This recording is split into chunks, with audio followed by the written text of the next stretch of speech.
우리가 지난주에 세상이 돌아가는 이치라는 제목으로 제가 말씀을 전했고, 오늘은 설교 제목이 세상을 살아가는 이치라고 제가 제목을 붙였습니다. 우리가 세상이 돌아가는 이치를 알아야 하는 이유는 세상에서 가르치는 세상이 돌아가는 이치와 성경이 가르치는 세상이 돌아가는 이치가 다르기 때문입니다. 우리는 세상에 살면서 배운 게 많습니다. 경험한 것도 많고. 그래서 나름대로 세상이 이렇게 돌아간다. 나름대로 자기가 생각하는 이치가 있습니다. 근데 그 이치를 그대로 따라가면서 예수를 믿고 믿음 생활을 하면 자꾸 안 풀리는 게 많습니다. 이해가 안 되는 게 너무 많고. 이거 왜 이렇지? 이건 왜 이렇지? 저건 왜 저렇지? 그러면 믿음이 뭔가 믿음 확신을 가지고 가야 되는데, 이거 그렇다고 뭐 안 믿는 건 아닌데, 의심만 하는 건 아닌데, 뭔가 자꾸 분명치 않은 거예요. 그래서 성경이 가르치는 세상이 돌아가는 이치에 대해서 지난주에 말씀을 드린 것이고, 오늘은 그럼 그렇게 돌아가는 세상에서 하나님의 백성인 우리가 어떤 이치를 가지고 세상을 살아야 되느냐, 이 역시 또한 세상이 말하는 세상을 살아가는 이치와 성경이 말하는 세상을 살아가는 이치가 또 다릅니다. 여러분들은 경험상 이렇게 살아보니까 이렇더라. 경험이 많잖아. 애 키워보니까 이렇게 키워야 되고, 또 건강관리 해보니까 이렇게 해야 건강관리가 되고, 사업 해보니까, 장사 해보니까 이래야 되고 저러면 안 되고, 이거 다 알잖아요. 그렇죠? 그 이치를 가지고, 그 원리를 가지고 교회를 다니고 예수님 믿고 성경을 읽고 살면서도 여전히 그 이치를 가지고 세상을 사는 거예요. 그러니까 이게 또 안 맞는 거예요. 교회에서 가르치는 것과 성경이 가르치는 것하고 툭툭 맞아 들어가면 마음이 편하잖아요. 그런데 잘 안 맞는 거예요. 왜 그런 문제가 생기느냐? 그게 세상에서 가르치는 세상을 살아가는 이치와 교회, 성경에서 가르치는 세상을 살아가는 이치가 다르기 때문인 거죠. 오늘은 이 말씀을 통해서 우리 믿는 사람들은 어떻게 세상을 살아가야 되느냐, 그 이치가 뭐냐 하는 것들을 좀 생각해 보면서 우리 모두가 성경이 가르치는 세상을 살아가는 이치를 따라서 살아서 주님이 우리에게 주시는 은혜, 또 주님의 보호하심, 또 주님의 예비하심을 따라서 살아감으로 후회하지 않는, 특히 주님 앞에서 후회하지 않는 그런 인생을 살아가는 우리가 되기를 주의 이름으로 축복합니다. 얼마 전에 세상을 떠났습니다만 미국에서 목회자들의 목회자라고 하는 별명을 가진 그 목사님이 있습니다. 유진 피터슨이라는 분인데, 이분은 목회도 하면서 굉장히 좋은 책으로 목회자들에게 많은 영향을 미친 분이죠. 이분이 워낙 많은 책을 썼고 좋은 책을 많이 썼기 때문에 한두 가지 말한 게 아니지만, 오늘 말씀의 주제와 관련해서 이런 말을 했어요. 진정한 믿음은 자신에 대한 관심을 내려놓고 예수님께 그 관심의 초점을 맞추는 것이다. 여러분 어때요? 예배를 드리잖아요, 지금. 여러분 지금 예배를 드릴 때 여러분들의 관심이 나에게 있습니까? 예수님께 있습니까?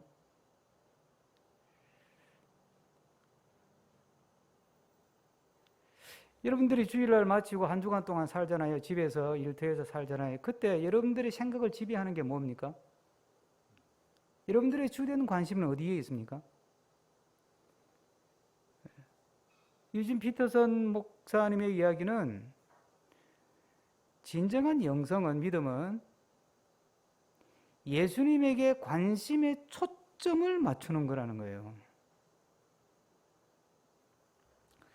오늘 본문 27절에 보면 아주 흥미진진해요.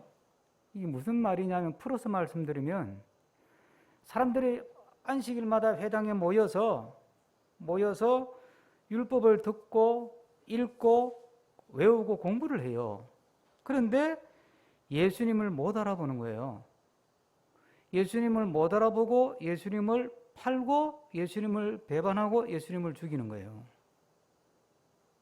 근데 율법은 누구에 대해서 말하는 거냐 하면 예수님에 대해서 말하는 건데, 예수님이 오실 것이다, 예수님 오셔서 우리의 구주가 될 것이다, 예수님 오셔서 우리에게 희망이 될 것이다, 예수님 우리의 구원자가 오실 것이다, 그 이야기를 지금 하고 있는데, 근데 그 율법을 매 안식일마다 회당에 모여서 읽고 듣고 공부하는데 예수를 못 알아보더라는 거예요.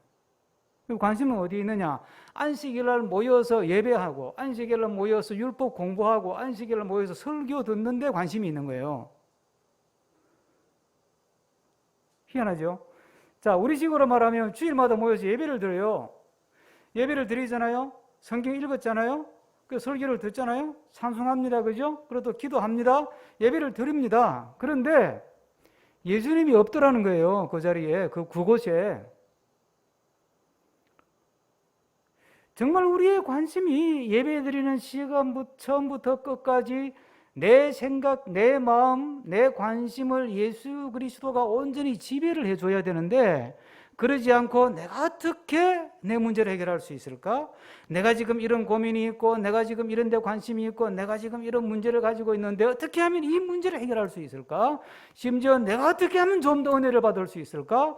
뭐 이런 데 관심이 있는 거예요. 그러니까 결국은 뭐예요? 예수님한테 관심이 있는 것이 아니라 나한테 관심이 있는 거예요.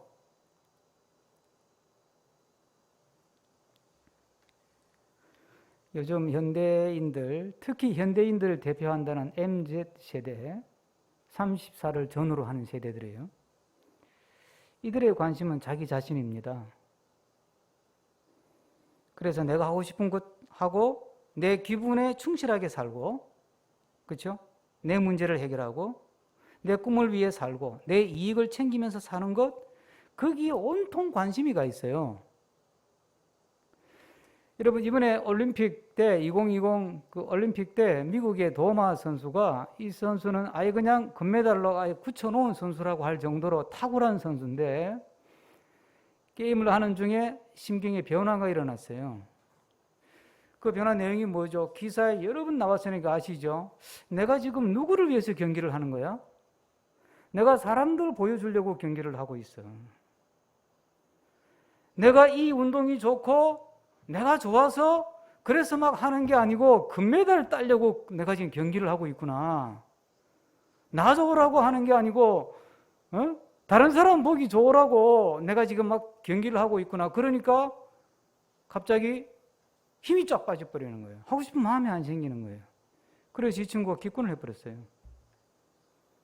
그러면서 더 이상 다른 사람 보여주기 위해서 경기를 하고 싶지 않다. 나 자신에게 충실하고 싶다 그랬어요. 이게 이제 뉴스 나오니까 대서특필했습니다. 우리나라에서도 그게 몇 번 방송이 나올 정도였으니까. 자, 그리고 미국을 갔습니다. 미국의 공항에 딱 내렸는데 반응이 어땠어요? 혹시 뉴스 보신 분 기억해 보시면, 미국에서 저거 대표를 뽑아가지고 보내놨더니 말이야, 지 생각만 하고 나라 생각은 안 하고 뛰었다 그러면 금메달 딸 수 있는데 저 때문에 금메달 하나 놓쳤네 저거. 그렇게 욕이 나올 것 같은데 그렇게 반응이 나오지 않았어요. 정반대였어요. 야, 잘했다, 멋있다. 너 정말 멋있다. 그리고 박수를 치고 환영을 해줬습니다. 무슨 이야기죠? 이 시대의 흐름이 자기 자신에 충실한 거예요. 자기 자신에 충실한 게 나쁜 건 아닌데, 근데 이게요, 성경을 가지고 살아가는 이 삶의 이치는 아니에요. 성경의 이치는 뭐냐면 나를 중심에 두고 나에게 충실하고 나를 위해 살고 내 기분을 따라 살고 내 하고 싶은 것을 따라 살아가는 것이 아니라 성경의 관심은 내 것을 좀 내려놓고 내 것을 좀 뒤로 미루어 놓고 그리고 예수님께 좀 관심을 두고 살아라는 거예요.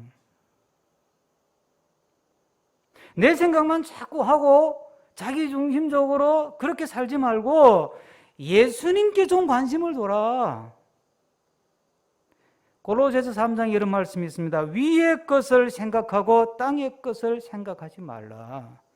이 말이 극단적으로 그러면 회사도 가지 말고 장사도 하지 말고 학교도 가지 말고 그냥 위의 것만 생각하고 산속에 들어가서 흰 옷 입고 그냥 매일 찬송 부르고 기도하고 예배만 드리고 살아라는 뜻이 아니지 않습니까? 그래서 예수님이 걱정할까 봐 마태복음 6장에 주신 말씀이 뭡니까? 땅의 것을 생각하고 내가 어떻게 하면 성공할 수 있을까? 내 사업이 어떻게 하면 더 잘 될 수 있을까? 우리 자녀가 어떻게 하면 더 좋은 잘 풀리는 인생을 살 수 있을까?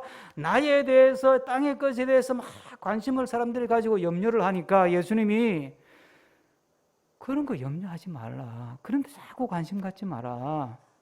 그리고 하신 말씀이 뭐죠? 너희는 먼저 그의 나라와 그의 의를 구하라. 땅의 것에 대해서 자꾸 관심을 가지고 그게 마음을 쓰고 너 자신의 것에 대해서 관심을 가지고 마음을 쓰고 살지 말고 그의 나라와 그의 의를 구하라. 그리하면 이 모든 것을 내가 다 더하여 주시리라. 할렐루야. 이게 우리가 성경을 붙들고 예수님 믿고 살아가는 세상을 살아가는 삶의 이치라는 거예요. 세상 모두는 나를 위해 살아라고 말합니다. 손해보지 않고 살아라고 말하지 않습니까? 누가 나를 챙겨주냐요? 아무도 나를 돌봐주지 않고 아무도 내 편이 없어요. 오직 나만 나를 챙겨주고 나만 내 편이야. 맞는 이야기예요. 세상의 이치로는 맞는 이야기라니까요. 누가 나를 챙겨줍니까? 돈 앞에서는 형제도 서로 소송하는데 돈 앞에서는 엄마도 소송하는데 엄마를 대상으로 소송하는데 유류분 내놓으라고 지금 또 기사가 떴더만요. 아버지 돌아가시고 왜 엄마 남겨놓은 그걸 왜 나는 안 주냐 유류분 내놓으라고 엄마 소송 걸었어요. 누가 나를 챙겨줘요? 누가 나를 돌보냐고? 누가 나를 위해서 하냐고? 그러니까 나라도 나를 챙기라는 말이 맞습니다. 세상에서 말하는 세상을 살아가는 이치는 그렇게 사는 게 맞는데 예수를 믿고 사는 우리는 주님께서 나한테 관심 가지고 살아라. 너 자신에게 내가 관심을 갖는 것 그건 조금 뒤로 하고 나한테 관심을 가져라. 위의 것을 생각하라. 그리하면 내가 예비한 길을 갈 수 있고 내가 준비한 은혜를 받을 수 있고 내가 준비한 복을 누릴 수 있다. 여러분 어떻습니까? 예배드리는 이 시간에 여러분들의 마음을 지배하는 것이 무엇입니까? 예배를 마치고 한 주간 동안 또 살아갈 때 여러분이 쭉 관심을 갖는 게 무엇입니까? 그 중에서 예수님은 몇 % 정도가 되십니까? 비록 100%는 아닐지라도 내 마음, 내 관심을 지배하는 압도적으로 지배하는 것이 예수 그리스도가 될 수 있기를 예수가 될 수 있기를 주의 이름으로 부탁합니다. 이 사도 바울의 설교의 요지는 29절 30절에 나와 있습니다. 그리고 결론은 38절 39절에 나와 있거든요. 그 내용을 제가 그냥 정리를 해드리면 다시 읽을 수는 없으니까 정리를 해드리면 사람들이 예수님을 못 알아보고 죽였다는 겁니다. 그런데 30절에 하나님이 그분을 다시 살렸다는 거예요. 부활하도록 하셨다는 거죠. 그리고 38절의 말이 뭐냐면 그러므로 형제들아 너희가 알 것은 이 사람이 바로 우리의 죄를 사한다는 거예요. 이 사람을 힘입어 죄 사함을 얻는다는 거예요. 그리고 39절은 뭐냐면 이 사람 사람들이 죽인 예수를 하나님이 다시 살리셨는데 그 예수 그리스도를 힘입어 의롭다 하심을 얻는다는 겁니다. 그러니까 하나님이 예수 그리스도를 우리의 모든 일의 유일한 희망으로 우리에게 세우셨다는 거죠. 죄를 용서받고 죄사함을 얻고 하나님의 자녀가 되는 유일한 통로는 예수 그리스도. 이 땅에 내 마음을 짓누르고 엉두르는 여러 가지 근심 걱정, 수고하고 무거운 짐진 자들아 다 내게로 오라 내가 너희를 쉬게 하리라 할 때 말씀처럼 내 마음을 짓누르는 것들이 얼마나 많습니까? 내 마음을 옥죄고 있는 것들이 얼마나 많습니까? 그런 것으로부터 나를 벗어나게 만들고 내가 자유하게 만들고 해방을 얻게 만들고 구원을 얻게 만들 수 있는 희망이 어디에 있느냐? 그게 예수 그리스도라는 거죠.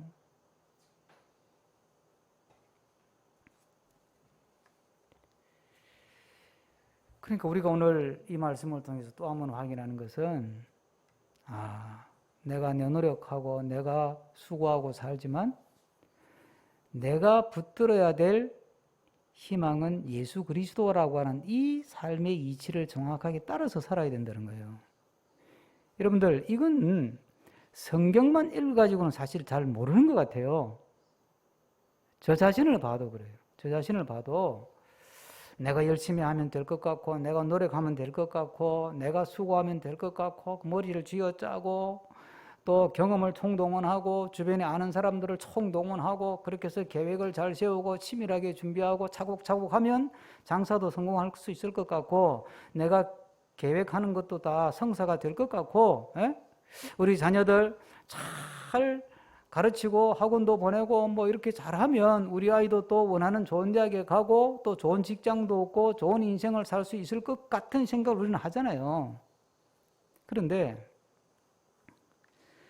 그런 삶의 경험을 통해서 배우는 게 뭐예요? 내 마음먹은 대로 안 되더라는 거 아닙니까? 네? 우리가 코로나19라고 하는 이 끔찍한 대가를 치르고 이 코로나19 이 팬데믹이라고 하는 이 엄청난 대가를 지불하고 배우는 게 뭐예요? 눈에 보이지도 않는 조그마한 이 바이러스 하나 앞에 우리가 인간이 꼼짝을 못 하는구나. 이게 이렇게 터질 줄 어떻게 알았어요? 저도 작년에 2월 말에 필리핀 가서 다음 세대를 위한 세미나 하기로 필리핀의 송호결 선교사님 지난번에 갔을 때 만났던 그 선교사님하고 연락해가지고 작년 2월 말에 3박 4일 동안 정영택 목사님하고 같이 세미나 하기 위해서 세 군데에다가 다 날짜를 잡고 필리핀 현지 목회자들 한 곳에 100명에서 150명 모이는 걸로 다 준비를 다 해놨었어요. 그런데 못 갔어요. 못 갔다고요.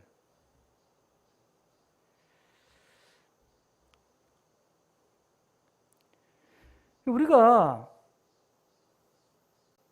사업을 하는 입장에서 여러분들의 가정을 이끌어가고 살림을 꾸려가는 입장에서 정말 어디다가 희망을 두고 살아요? 어디다가 희망을 두고 사업을 하냐고요.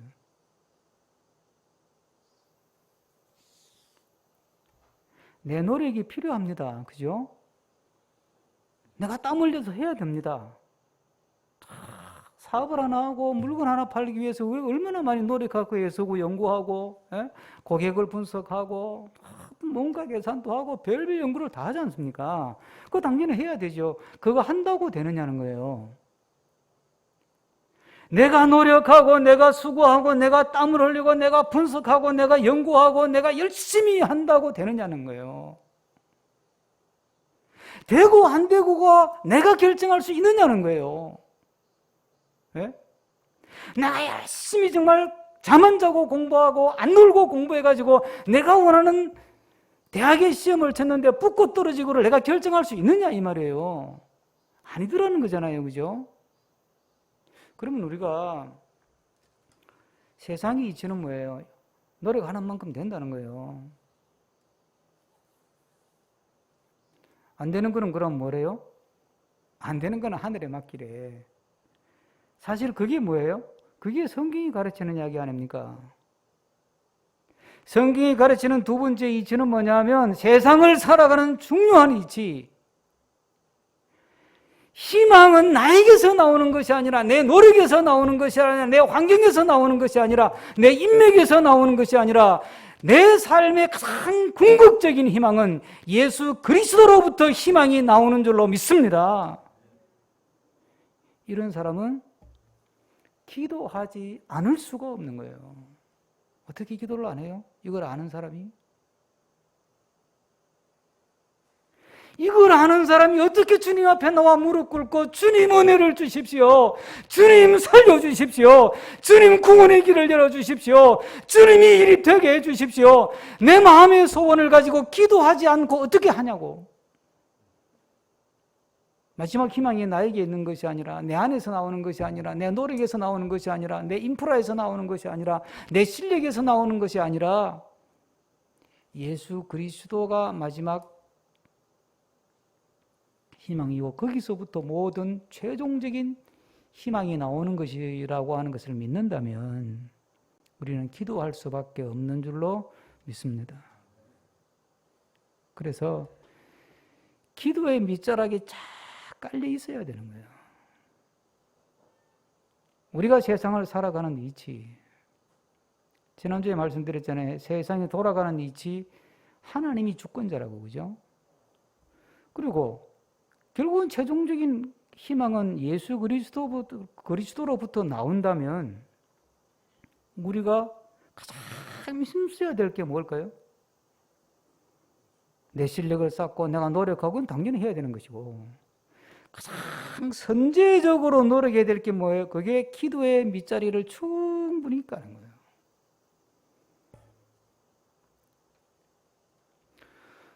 그 의방의 밭에 그 옥수수를 심었지 않습니까? 이제 옥수수를 딸 때가 됐는데 바다 한가운데 심은 옥수수는 그래도 그럴만하게 그래도 비슷하게 좀 자랐습니다. 사람 키만큼 이렇게 자라가지고 뭔가 일말에 뭐 우리가 처음 해보는 농사지만 기대를 걸 수 있을 것도 같은데 밭 가장자리에 또 한 50개를 사서 또 심거든. 제가 가장자리 심고 윗밭에도 쫙 울타리를 쭉 심었는데 안 자라요. 요거만한 모종을 심었거든요. 한 15cm, 20cm 되는 거를. 그런데 지금 기껏 자란 게 한 40cm야. 얘가 크다 말았어. 그래서 이제 집사람하고 이게 왜 그럴까? 똑같은 밭인데 왜 그럴까? 이 종자가 잘못됐나? 아니에요. 똑같은 종자 안에 심은 놈은 자랐는데 왜 거기는 안 자라냐고. 종자는 똑같은 건데. 똑같은 판에서 나온 건데. 차이가 뭐냐 하면 이 가운데의 밭은 처음에 밭을 만들 때 퇴비를 충분히 뿌렸어요. 지난 봄에. 가장자리까지는 밭 만드는 게 너무 힘들다 보니까 퇴비를 못 뿌렸어요. 위에 밭에 아예 안 뿌렸어요. 그랬더니 얘들이 퇴비를 안 뿌려 놓으니까 지역이 이게 받쳐주지를 못하는 거예요. 우리가 농사를 하나 짓더라도 퇴비를 충분히 깔고 농사를 지어야 내가 수고한 것이 열매를 맺고 옥수수라도 열매를 맺지. 기도의 밑자락을, 기도의 밑털을, 기도의 퇴비를 충분히 깔지 않으면 시편 말씀 그대로 아침 일찍 일어나고 수고의 떡을 먹음이 헛되도다. 희망이 예수 그리스도에게 있고 내 삶의 희망, 내 사업의 희망, 우리 자녀의 미래에 대한 희망은 예수 그리스도로부터 나온다고 하는 궁극적인 희망은 바로 거기에서 있다고 하는 사실을 오늘 이 시간 고백하면서 기도의 밑자리를 충분히 깔면서 살아가는 우리가 되기를 축복합니다. 이 본문을 제가 이게 묵상하면서 가장 인상적인 구절은 25절입니다. 25절 한번 읽어보실까요? 첫 번째 구절인데 25절. 저는 이 말씀을 가장 많이 묵상했어요. 네, 이번 설교 준비하면서 한번 읽어보겠습니다. 요한이 그 달려갈 길을 마칠 때에 말하되 너희가 나를 누구로 생각하느냐? 나는 그리스도가 아니라 내 뒤에 오시는 이가 있으니 나는 그 발의 신발끈을 풀기도 감당하지 못하리라 하였으니 이게 이제 세례요한 이야기인데, 저는 이게 어디에 탁 꽂혔냐 하면 그 달려갈 길을 마칠 때에 이 말이에요. 세례요한은 처음에 율법에 굉장히 충실했던 사람입니다. 그래서 회개하라 천국이 가까웠다고 막 설교하고 다니면서 많은 사람들로부터 인정도 받았고 많은 사람들의 지지를 받으면서 사역했던 일종의 목회자예요. 그런데 예수를 만나고 나서 확 바뀌어버린 거예요. 예수를 만나고 나서 확 바뀌어가지고 어떻게 바뀌었냐? 여러분, 예수를 따라가야 됩니다. 예수를 위해 살아야 되고 예수를 믿고 살아야 되지. 나는 여러분 자꾸 나한테 와서 뭐 세례요한 대단하다, 세례요한 세례 주세요, 뭐 세례요한 막 지켜 세우고 사진 찍자 그러고 그러는데, 나는 바로 그 예수의 발에 신발끈을 풀기도 감당치 못한다. 이 말은 나는 그 예수의 종도 못 될 그릇입니다. 근데 그게 앞부분에 그 달려갈 길을 마칠 때에 그러잖아요. 그 말을 제가 묵상하면서 세례 요한이 죽으면서 내 인생 달려갈 길 다 끝날 때 나는 나를 위해 살지 않았습니다. 나는 나를 위해 살지 않았고 내가 전하고 싶었던 예수 그리스도를 드러내고 내가 전하고 싶었던 예수 그리스도를 전하고 내가 전하고 싶었던 예수 그리스도를 소개하고 나는 그걸 위해서 달려왔지 나를 위해서 달려오지 않았습니다. 누가 나를 알아주기를 바란 적도 없고 나에게 대가를 달라고 요구하고 싶은 마음도 없었고 내 이익을 계산한 적도 없었습니다. 내 삶의 목표는 오직 예수 그리스도를 생각하는 것이고 예수 그리스도를 위하는 것입니다. 제가 이런 본문이 주어질 때마다 여러분에게 질문하는 질문이 있습니다. 여러분, 예배를 누구를 위해서 드립니까? 많은 그리스도인들이 자기를 위해서 예배를 드립니다. 내가 은혜 받으려고, 내가 복 받으려고, 내가 진리를 깨달으려고. 그게 나쁘지 않습니다. 그러나 그건 위험할 수도 있고 또 부족하기도 하지요. 그런 생각은. 예배는 누구를 위해 드립니까? 예수님을 위하여 예배를 드리는 겁니다. 예? 내가 은혜 받는 것은 그 다음이에요. 내가 복 받는 것도 그 다음이고요. 예? 가장 좋은 기도는 무엇입니까? 내 뜻이 이루어지도록 기도하는 것입니까? 내 뜻을 이루기 위해서 기도하는 것이 아니라 주님의 뜻이 이루어지기를 위해서 기도하는 것. 내가 하는 사업이 잘 되도록 위해서 기도하는 것이 아니라 내 삶에 하나님의 나라가 이루어지도록 기도하는 것.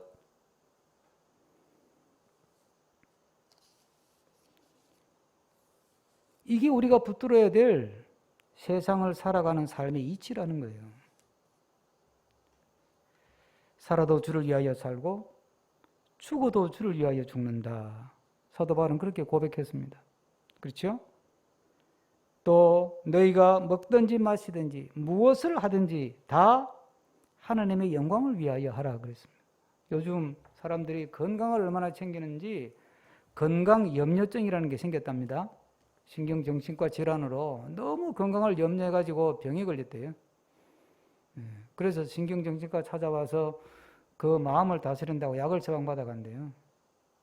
뭐 건강을 챙기는 건 좋은 일인데, 근데 여러분, 사도 바울의 고백처럼 너희가 먹든지 마시든지 무엇을 하든지 다 하나님의 영광을 위하여 하라, 주를 위하여 하라, 이 말씀을 가지고 우리가 내 건강에 대해서 생각해 본다면 우리가 운동합니다. 몸에 좋은 음식을 챙겨 먹습니다. 그렇죠? 누구를 위해서요? 나를 위해서요? 그게 아니라는 거죠. 우리가 공부를 합니다. 누구를 위해서 공부합니까? 엄마들이 아이들 보고 공부 좀 해라 제발. 왜 그렇게 공부를 하느냐? 다 너 잘 되라고 하는 거고, 공부해서 누구 주냐? 다 너 머릿속에 들어가면 다 너 거야. 너를 위해서 공부하는 거야. 너 뭐 엄마를 위해서 공부하냐? 너 아빠를 위해서 공부하냐? 너를 위해서 공부하라고 그러는데 왜 공부를 안 하냐고 자꾸 구박을 하는데, 그러니까 애들이 뭐라 그래요? 엄마 신경 끄세요. 내 인생 내가 알아서 할 테니까. 할 말이 없잖아요, 그러면. 지 인생 지가 알아서 한다는데.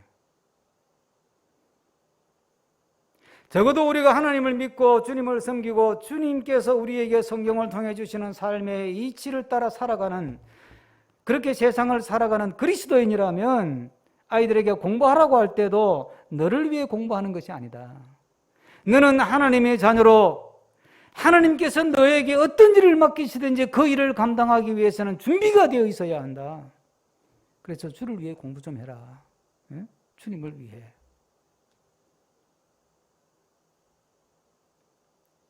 하나님의 나라를 위해 공부 좀 하고 주의 영광을 위해 공부 좀 하고 주의 일을 감당하기 위해 공부 좀 하라. 그렇게 가르쳐야 되는 거 아니겠어요?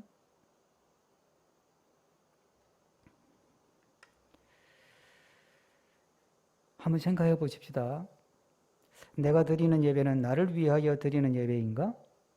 주님을 위하여 나는 예배를 드리고 있나? 내가 드리는 기도는 내 뜻을 이루기 위하여 드리는 기도인가? 주님의 뜻을 이루기 위하여 드리는 기도인가? 내가 드리는 충성, 봉사, 헌신은 나의 성공을 위하여 드리는 충성, 봉사, 헌신인가? 아니면 주님의 나라를 위하여 드리는 충성, 봉사, 헌신인가? 주를 위하여, 주님을 위할 때 주님이 우리를 위하실 줄로 믿습니다. 이것이 성경의 가르침이지 않습니까? 이것이 우리가 세상을 살아가는 이치입니다. 주를 위하여 일하고, 주를 위하여 참고, 주를 위하여 봉사하고, 주를 위하여 충성하고, 주를 위하여 사랑하고, 주를 위하여 양보하고, 주를 위하여 희생할 때 내가 손하는 것 보는 것 같고 뒤처지는 것 같지만 주님이 우리의 필요를 채워주시고 주님이 예비한 은혜를 주시고 주님이 예비한 복으로 우리의 삶을 인도하실 줄로 믿습니다. 세상이 돌아가는 이치를 따라 사는 것이 아니라 성경이 가르치는 세상이 돌아가는 이치를 따라 살고 세상이 가르치는 세상을 살아가는 이치를 따라 살아가는 것이 아니라 성경이 가르치는 세상을 살아가는 이치를 따라 살아가서 그래서 주를 위하여 살고 주를 위하여 삶으로 주님이 주시는 은혜와 복으로 살아가는 우리 모든 성도들 되기를 축복합니다. 기도하겠습니다.